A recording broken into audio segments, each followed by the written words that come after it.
महाराष्ट्र के इस पावन धरती को मैं प्रणाम करता हूं।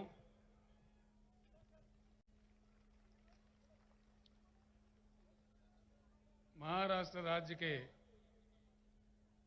भारत राष्ट्र किसान समिति के अध्यक्ष आदरणीय श्री मानिक कदम जी, सीनियर नेता लोहा के एक्स-एमएलए श्री शंकरण्ण दोंगड़े जी, श्री अन्ना साहेब माने पाटिल जी, श्री अब्दुल कदीर मौलाना जी, श्री हर्षवर्धन जाधव जी, श्री अभय पाटिल चिटगांवकर जी, श्री संतोष माने जी, श्री अप्पा साहेब माने जी, हरिभाव राठौड़ जी, दिलीप अन्ना गोरे जी, श्री प्रवीण जेतवाड़ जी, शिवराज बंगर जी, श्री फिरोज पटेल जी, लगता है फिरोज पटेल का हवा ज्यादा है।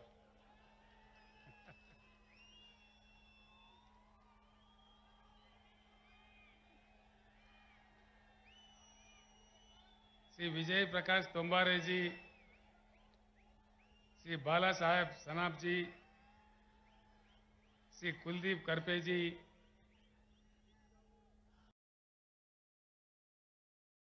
और तेलंगाना राज्य से मेरे साथ आए हुए हमारे सीनियर नेता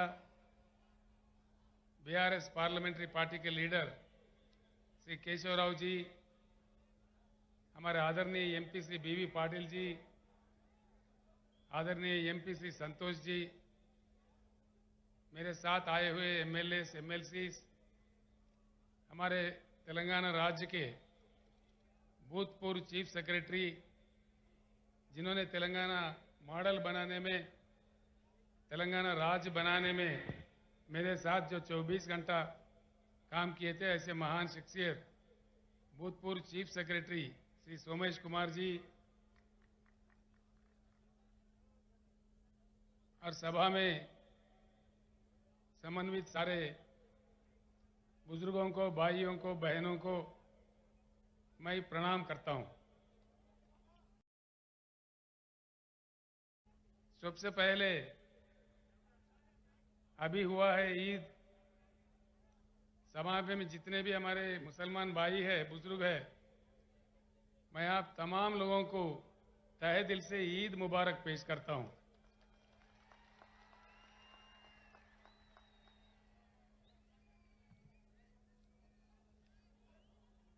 इन दिनों में एक प्रश्न बहुत बड़ा जो देश के दानिशमंद लोग हैं, जो बुद्धिजीवी है, उनके भीतर में और मेरे मन में भी एक बहुत बड़ा प्रश्न उठ रहा है। आज हमारा देश इतना महान ऐतिहासिक परंपरा रखने वाला एक महान देश जो हमारा भारत है, एक प्रश्न, मौलाना जरा गड़बड़ कम करना था, तो ठीक है, थोड़ा गड़बड़ बंद करो जीवन। इतने महान देश का आज का हमारा देश का लक्ष्य क्या है? भारत का कोई गोल, कोई लक्ष्य है, या भारत अपना लक्ष्य खो बैठा है? ये प्रश्न मुझे खाए जा रहा है कई दिन से। ये कौन है भाई?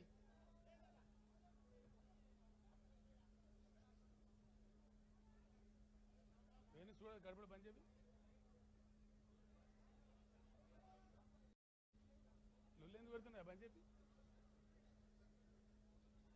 तो एक बात को हमें समझना जरूरी है।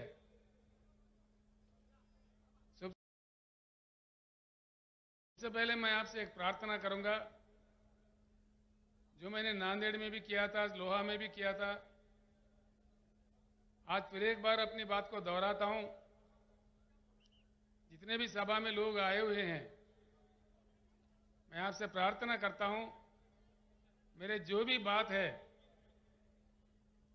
यहीं सुन के यहीं इसको भूल मत जाइए। आप अगर शहर से हो, आपके बस्ती में जाने के बाद, आप अगर देहात से हो, अपने गांव जाने के बाद अपने लोगों के भीतर इसका चर्चा जरूर कीजिए और सच जानने का कोशिश कीजिए। इतना मैं आपसे प्रार्थना करता हूं।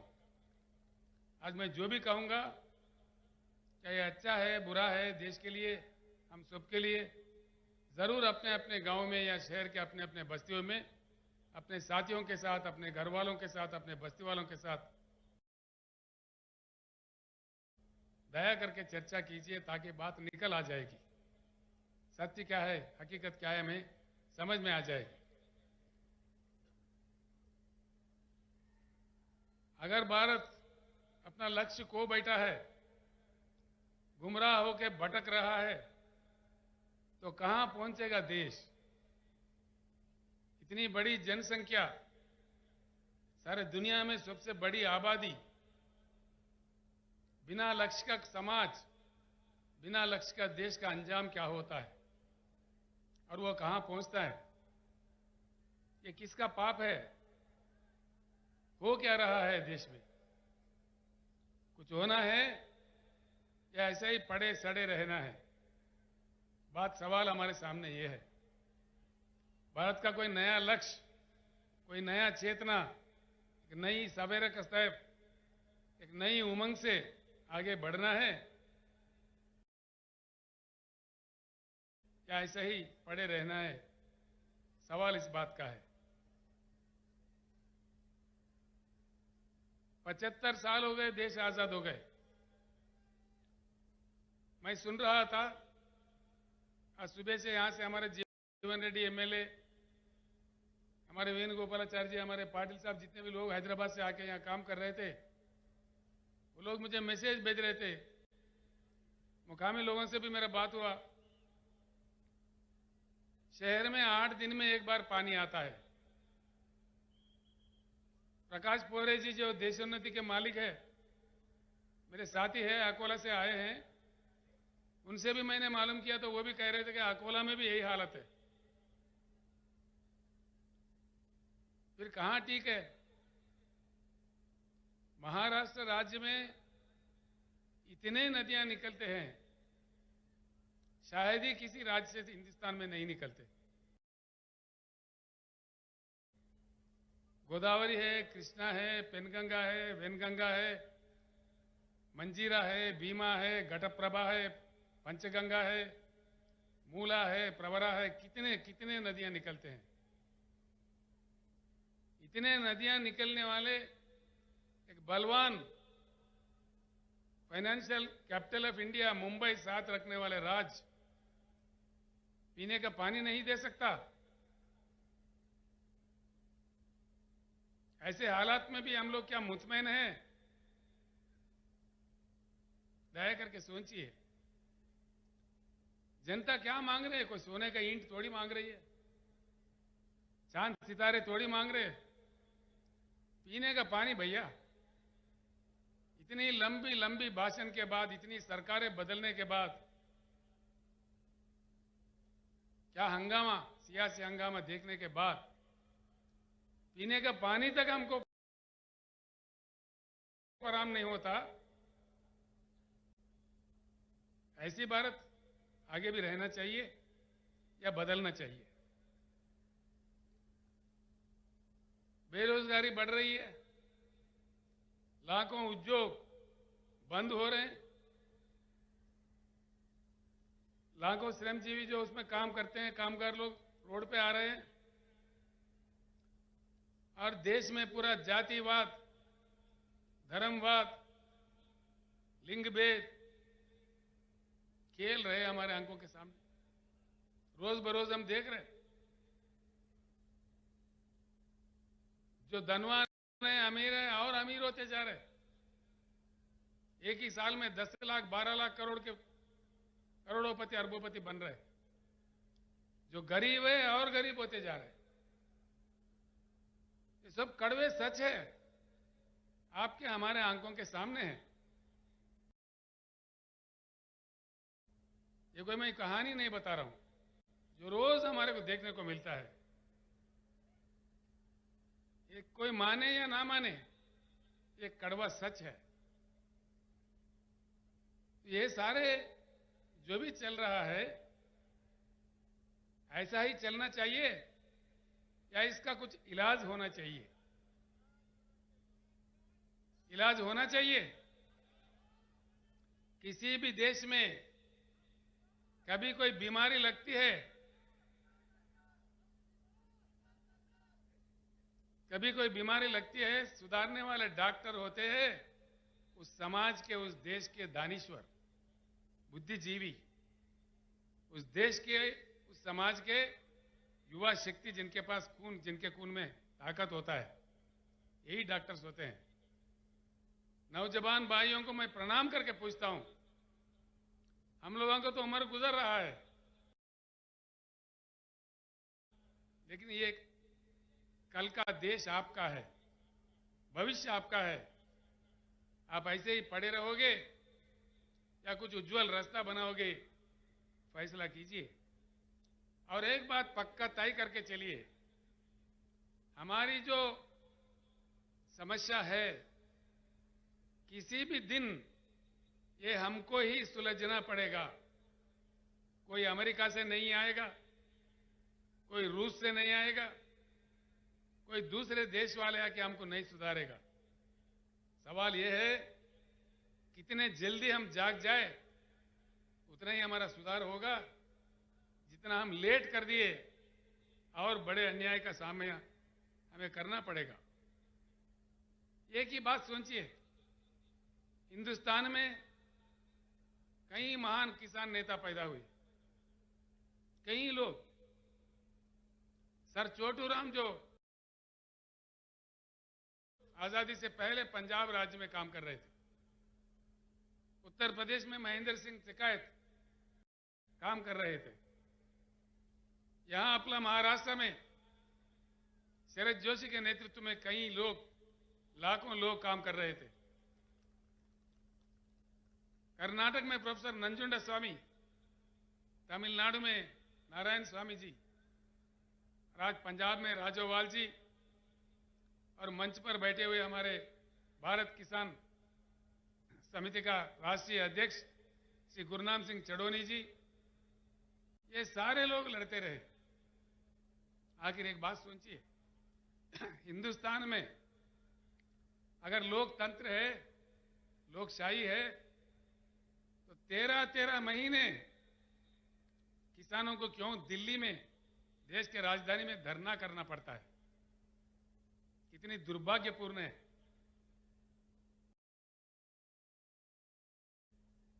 ये क्या स्थिति है? ये लोकतंत्र है?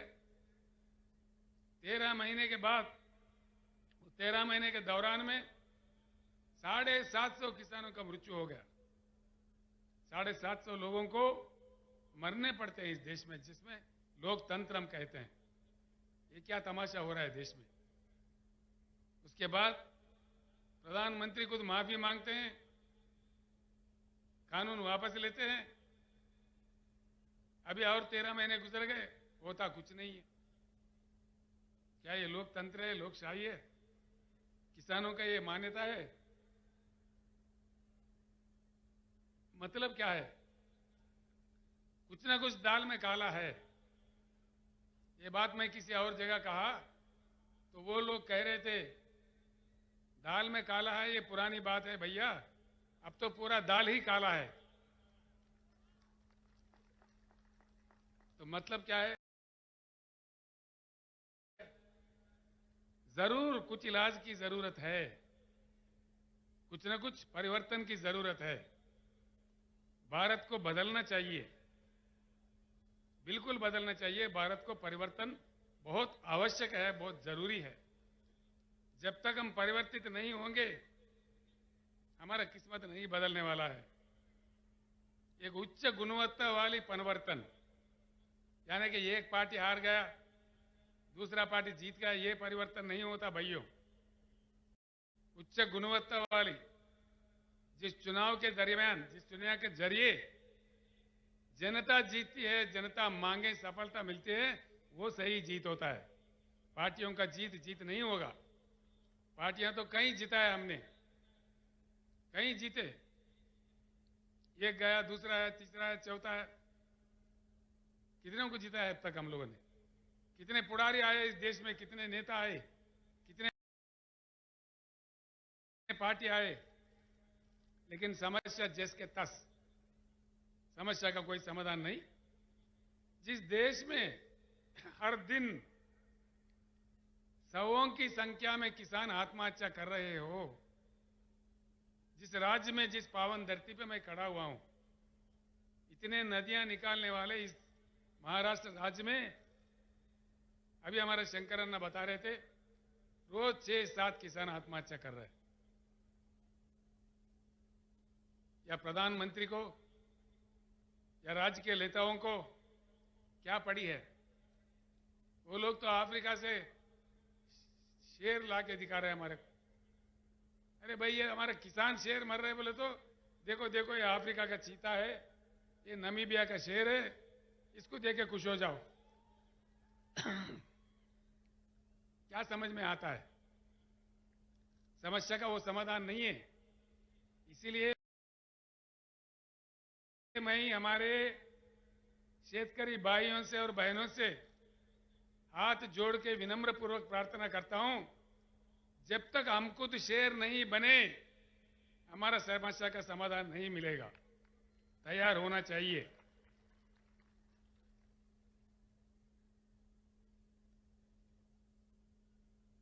भारत को परिवर्तन होना होगा। बिना परिवर्तन के भारत विकास नहीं होगा भारत में, ये बिल्कुल तय है।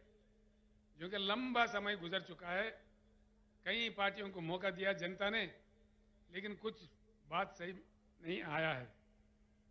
हमारे आंखों के सामने हमसे बुरा हालत में रहने वाला चाइना आज दुनिया को कमांड कर रही है। साउथ कोरिया आगे बढ़ गई है। बम का मार खाने के बाद फिर उठ खड़ा है। जापान देश हमारे आंखों के सामने है।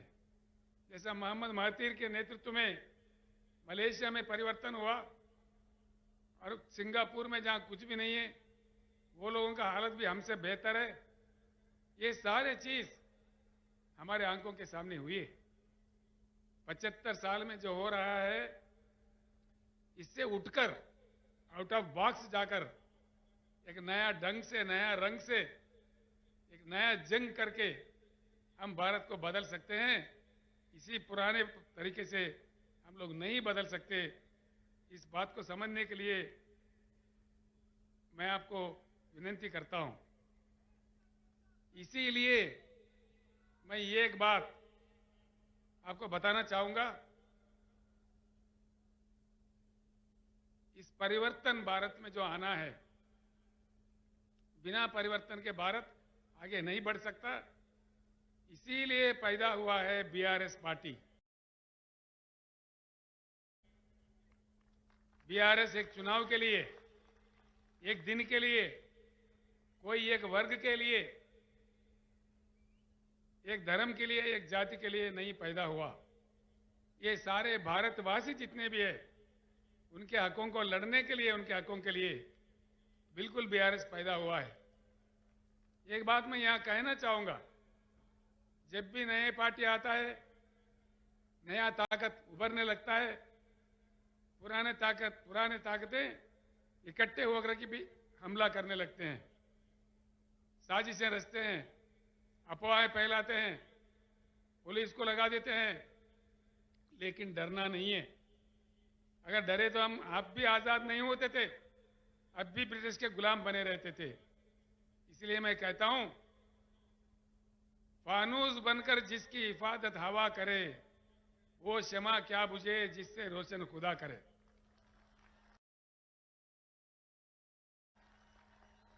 ये डरने से बिरने से कुछ नहीं होगा। बिल्कुल, अगर हमारे जंग में नेकी है, हमारे जंग में ईमान है, तो जरूर हमारी जीत होगी।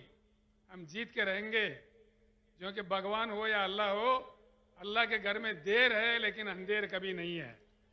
इसीलिए हमको आगे बढ़ना चाहिए। इसीलिए आया है बीआरएस पार्टी, और बीआरएस पार्टी परमानेंट ऑफिस हमने खरीदा है नागपुर में। हमारे अभय भाई और लोग यहाँ पे भी परमानेंट ऑफिस खरीद रहे हैं, कोई किराए वाला नहीं, बिल्कुल परमानेंट। बीआरएस काम करता रहेगा जब तक भारत पूर्ण परिवर्तन नहीं होगा, तब तक ये लड़ाई जारी रहेगा। भाइयों, मैं आपका ज्यादा टाइम मतलब नहीं लूंगा। दो बातें मैं समझा दूंगा आपको, सिर्फ 2-3 बातें, ये समझने की बात है। एक अजीब बात है, पानी नहीं है शहर में। प्रकाश पोरे कह रहे अकोला में नहीं है। कोई वकील साहब आए थे पूना से, पूना में भी सही नहीं है, देहात में तो है ही नहीं है। फिर ये क्या चक्कर हो रहा है? हो क्या रहा है हिंदुस्तान में? किसान हमारे क्यों आत्महत्या कर रहे हैं? दया करके सोचिए इस बात पे।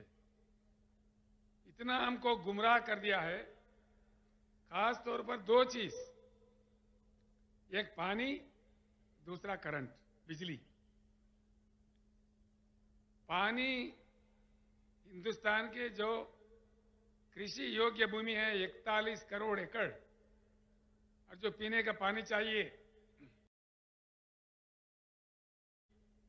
और जो उद्योग के लिए चाहिए, इन सब के लिए जितना पानी चाहिए उससे डबल पानी हिंदुस्तान में अवेलेबल है।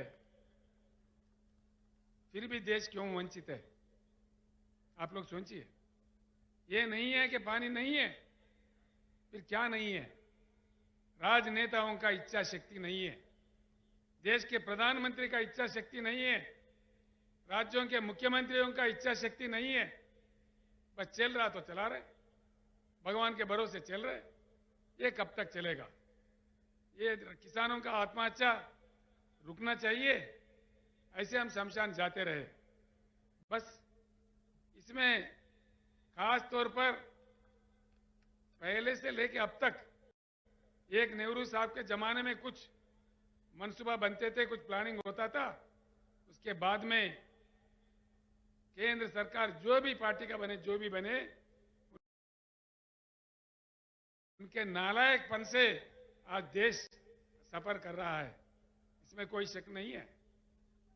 देश में जो उपलब्ध है पानी, जो हमारा अपना संपत्ति है, जो जनता के हक में है, ये समंदर में बहे जा रहे हैं और हमारे सरकारें तमाशा देख रहे हैं। देश में अगर पानी सही तरीके से सिंचन के लिए, पीने के लिए, उद्योग के लिए, अन्य चीजों के लिए आना चाहिए, तो बढ़िया बांध बनाना चाहिए, बहती नदियों को रोकना चाहिए। एक बात मैं आपको बताता हूं, आप शायद विश्वास भी नहीं कर पाओगे। जिम्बाब्वे एक देश है, बहुत छोटा देश है, जहां 6,500 टीएमसी का रिजर्वायर है। 6,500।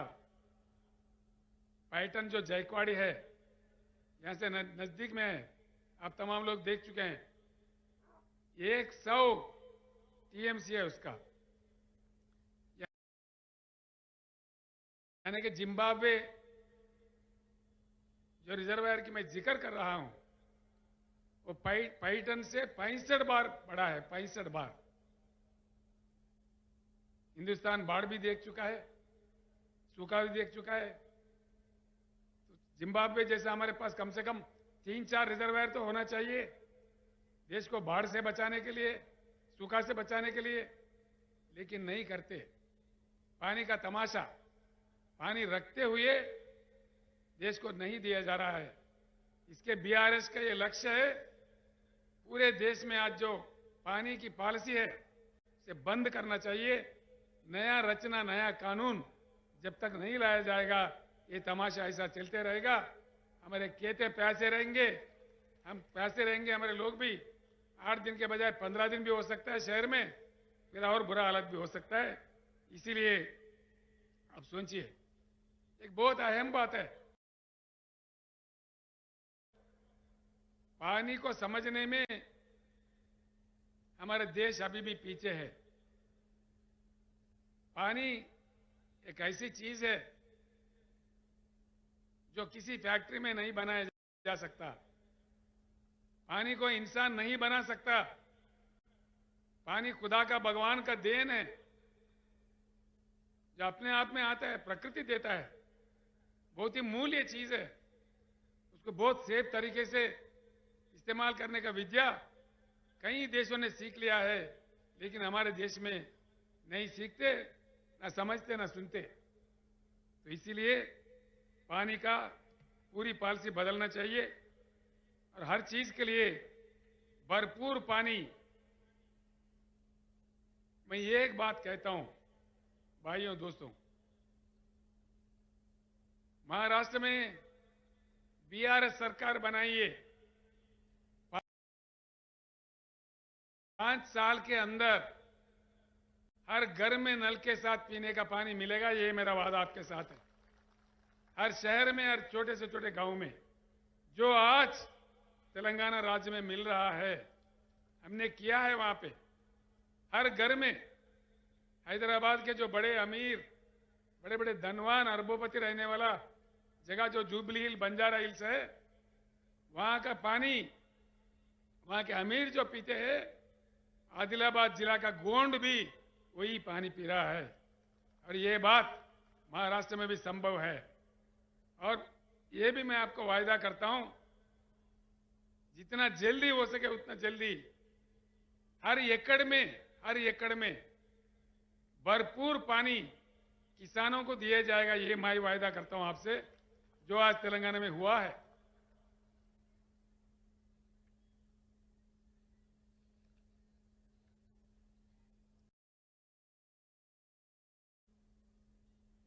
मैं इसीलिए कहता हूं, हमारे पानी समंदर में ना बहते हुए हमारे खेतों पे आ जाए, हमारे खेतों का प्यास बुझाए और हमारे पीने के लिए भरपूर पानी हमें मिले, हमारे अन्य चीजों के लिए मिले।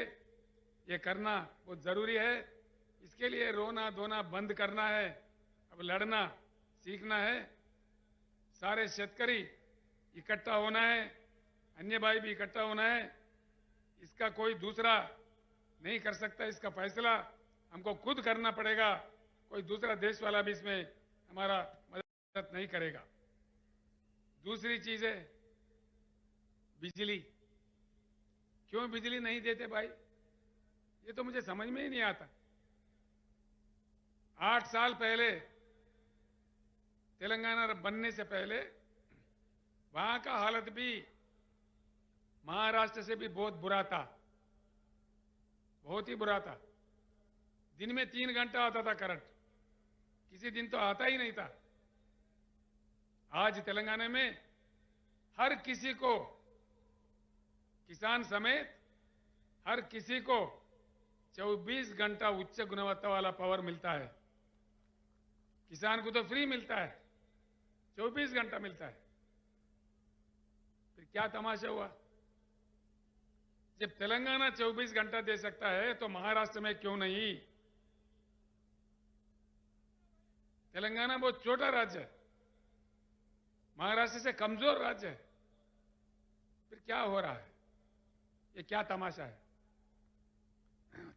करंट बनाने के लिए जो कोयला चाहिए होता है, हमारे देश में 361 बिलियन टन का कोयला है, जो पूरे हिंदुस्तान को 150 साल तक 24 घंटा करंट देने के लिए सफिशिएंट है।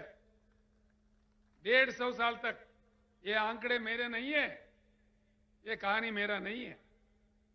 इसको कोई गलत साबित करा, मैं 1 ही मिनट में मेरे चीफ मिनिस्टर पोस्ट को इस्तीफा भी दे दूंगा। ये मेरा सवाल है। ये है, इसका उपलब्धि है। भाई पानी है भरपूर नहीं देते, कोयला है उससे 24 घंटा करंट दे सकते, क्यों नहीं देते भाई? क्या मजाक बना दिया? बिजली के बिल बढ़ाओ, प्राइवेट दे दो, किसका बाप का जागीर है प्राइवेट दे दो, जो मर्जी दे दो। कैसे दे रहे? अनेक दशकों से हमारे करंट के कर्मचारी, जनता, हमारे लोग अपनी जमीन देके, पैसे देके, खून पसीना बहा के जो करंट घर बनाए, जो पावर जनरेटिंग हाउसेस बनाए, उसको मुफ्त में अपने दोस्तों में बांटना चाह रहे। Power privatisation. मैं ये की बात कहता हूं, भगवान का दया होगा तो अगली सरकार बीआरएस का बनेगा, हर चीज हम वापस लेके रहेंगे।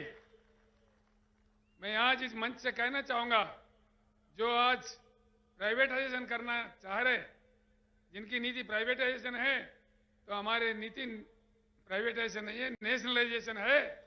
हम हर चीज को वापस लेके रहेंगे। मैं आपको एक वायदा करता हूं, तेलंगाना राज्य, उसका जो मॉडल है, क्यों अमल नहीं हो सकता हमारे राज्य में, महाराष्ट्र में? तेलंगाना राज्य में हमने काफी कुछ सुधार किया है। तलाटी को हमने बर्खास्त कर दिया, कोई तलाटी व्यवस्था नहीं है। अब मोदी साहब कहते दिल्ली से डिजिटल इंडिया बनाओ, कहां गया भाई डिजिटल इंडिया?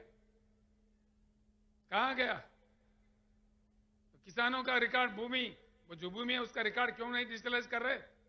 हमने किया है तेलंगाना में।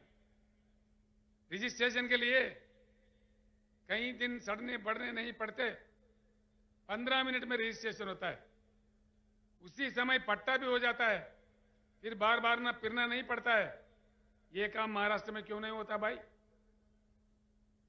तलाटी कितने पावरफुल है आपके, चीफ मिनिस्टर से भी पावरफुल है। हमारे तोरट साहब कह रहे थे मेरे से, ये तो ब्रह्मदेव, महाराष्ट्र राज्य में उनको ब्रह्मदेव बोलते, जिसके जमीन चाहो जिसका किस्मत लिख देता है। ये क्या हो रहा है? हम तानाशाही में हैं या लोकशाही में हैं? ये क्या? हम इसीलिए तेलंगाना असेंबली में कानून पास करके तलाटी व्यवस्था को ही बर्खास्त कर दिया है, सारे डिजिटलाइज कर दिया है। इसीलिए किसानों के लिए जो सालाना एकड़ को 10,000 रुपए हम बेचते हैं, हम कोई ऑफिसर के जरिए नहीं बेचते।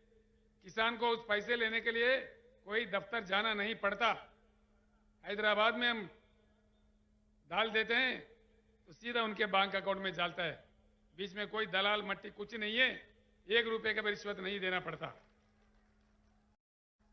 और किसानों के लिए जो बीमा का सुविधा हमने किया है, किसान के मृत्यु होने पर 5 लाख देने का, वो भी कोई दफ्तर नहीं जाने पड़ते।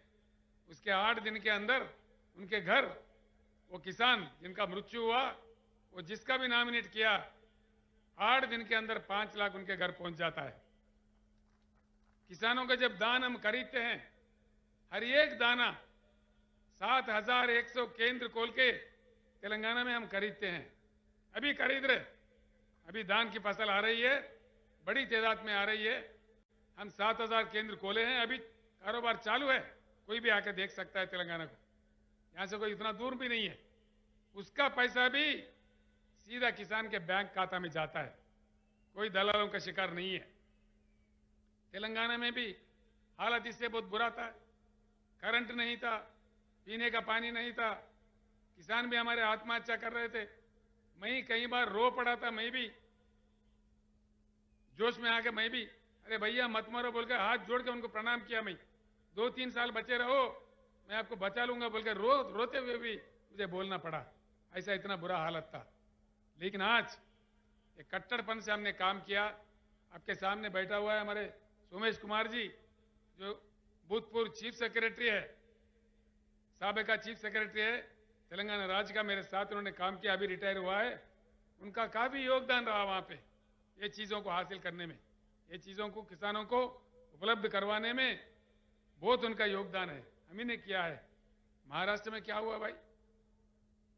महाराष्ट्र का चीफ सेक्रेटरी नहीं है, सेक्रेटरीज नहीं है, कैबिनेट है, सब कुछ है, आमदार है, खासदार है, फिर यहां क्यों नहीं होता? सवाल यह है। मैं आपसे प्रार्थना यही करूंगा, इसीलिए इन चीजों के मद्देनजर ही मैंने आवाज दिया है, मैंने पुकारा है, अब की बार किसान सरकार। किसान भाइयों को मैं प्रणाम करता हूं। आप खेत जाना, हल चलाना सीखते हो, जानते हो, एक बार असेंबली की तरफ क्यों नहीं जाते? आप खुद आमदार क्यों नहीं बनते? आप खुद खासदार क्यों नहीं बनते? नेता, बड़े बड़े मोटे नेता नहीं चाहिए हमको, हम में से खुद नेता बनेंगे। अगर आप साथ दो तो बिल्कुल हम खुद नेता बनेंगे। किसान भाइयों को मेरा एक अपील है, अगर आप नहीं कर पाओगे, मैं सारे महाराष्ट्र किसानों को यहां से आवाज दे रहा हूं, आगामी जिला परिषद चुनाव आपके हाथ में है। शहर के वोट नहीं रहते उसमें, पंचायत राज इलेक्शन बोले तो देहाती वोट है, सारे वोट हमारे हैं। सारे के सारे जिला परिषद पे गुलाबी झंडा लहरा दो, क्या क्या वाक्य नहीं आता मैं देखता हूं। आपके पीछे भाग भाग के आ जाएगा। एक ही सभा नांदेड़ में हुआ तो असेंबली में बजट आ गया 6,900 करोड़ और कह दिया कि भाई किसान को 10,000 देंगे। क्या भीख दे रहे हैं? दो, तेलंगाना में जब दे सकता है एकड़ को 10,000 तो महाराष्ट्र में क्यों नहीं दे दीजिए। मैं यहां के मुख्यमंत्री जी से अनुरोध करता हूं, प्रार्थना करता हूं। यहां के उप मुख्यमंत्री देवेंद्र फडणवीस जी है, वो मुझे कह रहे थे, चंद्रशेखर जी आपका यहां क्या काम है, आप तेलंगाना संभालो। मैं बोला मैंने तेलंगाना संभाल लिया, देखते हैं। महाराष्ट्र में आ गया हूं, मैं भारत में कहीं भी जा सकता हूं। तेलंगाना का मॉडल मक्की का मक्की दे दो, मैं महाराष्ट्र छोड़ के मध्य प्रदेश चला जाऊंगा, मैंने बताया था, क्योंकि मेरा काम खत्म हो जाएगा। किसानों का जो मेरा मिशन है बीआरएस का, वो मेरा खत्म होगा और मैं सीधे ही मध्य प्रदेश चला जाऊंगा। यहां आप राज कर लो, देना है तो बोलो, दे दो। क्या बात है, महाराष्ट्र में धन की कमी नहीं है, मन की कमी है। धन बहुत कुछ है, तेलंगाना से ज्यादा धन है, अगर चाहे तो दे सकते हैं, क्यों नहीं देते? इसीलिए मैं आपको तरकीब बता रहा हूं, मंत्र बता रहा हूं। सीधी उंगली से नहीं आता घी तो टेढ़ा उंगली से निकालना चाहिए और समझदारी से हमको काम लेना चाहिए। क्योंकि जो भी बात है हमको गुमराह करते, डिजिटल इंडिया बोलते, मेक इन इंडिया बोले। यहां इस शहर में कितने चाइना बाजार है भैया? 100 के ऊपर है मेरे ख्याल से। गली गली में एक चाइना बाजार है। मेक इन इंडिया में सच्चाई है तो भारत बाजार रहना चाहिए ना, चाइना बाजार क्यों आ रहा है? किधर गया मेरा भारत बाजार? सब जोक करते हैं लोगों से, मजाक करते हैं, अपने मजाक उड़ाते हैं। Make in India joking India हो गया, डिजिटल इंडिया का एक मजाक हो गया। तो देख लीजिए, सोचिए मैं जो कह रहा हूं। पूरा तेलंगाना मॉडल यहां हासिल करना है तो जिला परिषद चुनाव में आप एकदम गुलाबी झंडा लहरा दीजिए। सारे भाग भाग के आ जाएंगे, दिल्ली से, मुंबई से, सब भागने लगेंगे गांव में। ये आप कीजिए। दूसरा भी एक बात है जो मैं आपके सामने रखता हूं। दलित भाई है हमारे, आदिवासी भाई है, किसान भाइयों की समस्या है। दलित भाई कब तक रहे ऐसे गरीब बने रहे? क्या उनकी किस्मत में यही है? हजारों साल से उनको हम सताए। आज देश का फर्ज बनता है उनके पीछे खड़े रह के उनके भी विकास के लिए काम करना हर व्यक्ति का, हर भारतीय का फर्ज बनता है। इसको हमें गर्व से स्वीकारना चाहिए। दलित भाई हमारे भाई है, इसीलिए हमने दलित बंधु काम भी शुरू किया है। फडणवीस साहब, आप भी दलित बंधु शुरू करो। महाराष्ट्र में मैं महाराष्ट्र छोड़ दूंगा, किसी अन्य जगह जाऊंगा। दीजिए दलित बंधु, क्यों नहीं देते? जिस राज्य में अंबेडकर साहब का जन्म हुआ, पूरे देश के लिए, दुनिया के लिए उन्होंने काम किया। इसीलिए हमने अंबेडकर जी के यादगार में, उनके पूरे भारत में प्रतिष्ठावान 125 फुट वाला उनका मूर्ति वहां खड़ा किया हैदराबाद में। और अब हैदराबाद, तेलंगाना का जो मंत्रालय है, उसका नाम भी डॉक्टर BR अंबेडकर मंत्रालय रख दिया हमने। ये काम हमने किया है। ये काम होना चाहिए।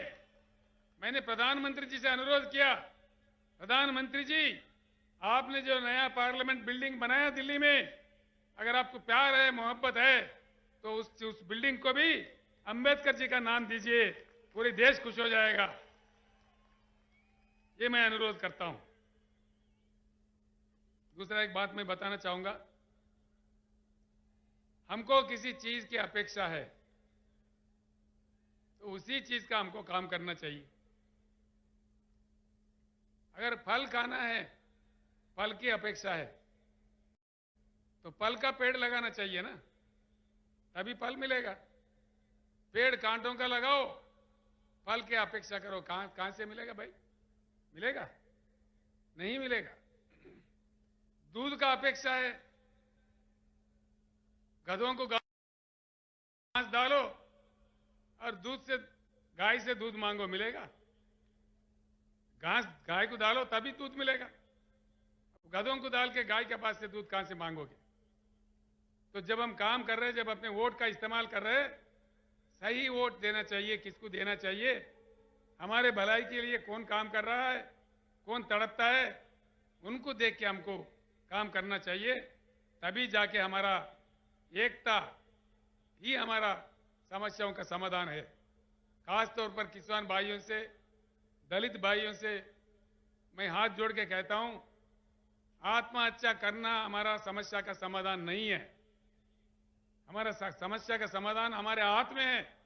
हमारा वोट में इतना ताकत है, तो इसको एक बार के लिए अपना वोट अपने लिए इस्तेमाल करो। हम खुद सरकार बन जाओ। जो नीति हमें लिखना है लिखो, अपना किस्मत बदलने का पूरा प्रयास करो। आज के बाद मैं अपने भाषण खत्म करने से पहले मैं आपको बताना चाहूंगा, आज के बाद आप लोग सोचिए, अपनी जाति किसान जाति होना चाहिए, अपना धर्म शेतकारी धर्म होना चाहिए, अपना अस्त्र शस्त्र अपना वोट होना चाहिए, अपना लक्ष्य किसान सरकार लक्ष्य होना चाहिए, शेतकारी राज लक्ष्य होना चाहिए। ऐसा करके हम लोग किसान राज का स्थापित करते हैं, फिर आगे बढ़ते हैं। कैसा नहीं आएगा जैसा तेलंगाना में आया, नदी बाग के आया, वहां कोई पानी का पट्टी भी नहीं है। किसानों के लिए पानी पट्टी नहीं है, करंट के लिए कोई बिल नहीं है, फ्री में देते हैं, पूरे दान खरीदते हैं। ये सारे चीज यहां बहुत आसानी से किया जा सकता है। तेलंगाना का मक्की कॉपी करो ना भाई, खत्म हो गई बात, हो गई बात। और उसमें क्या है, कौन से ब्रह्म बोझ है उसमें? तो इसीलिए सब मिलके एक बार कहते हैं, अब की बार। आवाज सुनने में नहीं आ रहा, इतना ठंडा है महाराष्ट्र के भाई, शेर है महाराष्ट्र के। अब की बार, अब की बार, अब की बार। धर्मस्य विजयोस्तु अधर्मस्य विनाशोस्तु, प्राणिषु सद्भावनास्तु, विश्वस्त कल्याणमस्तु। जय महाराष्ट्र, जय भारत। मैं आपसे विदा होता हूं।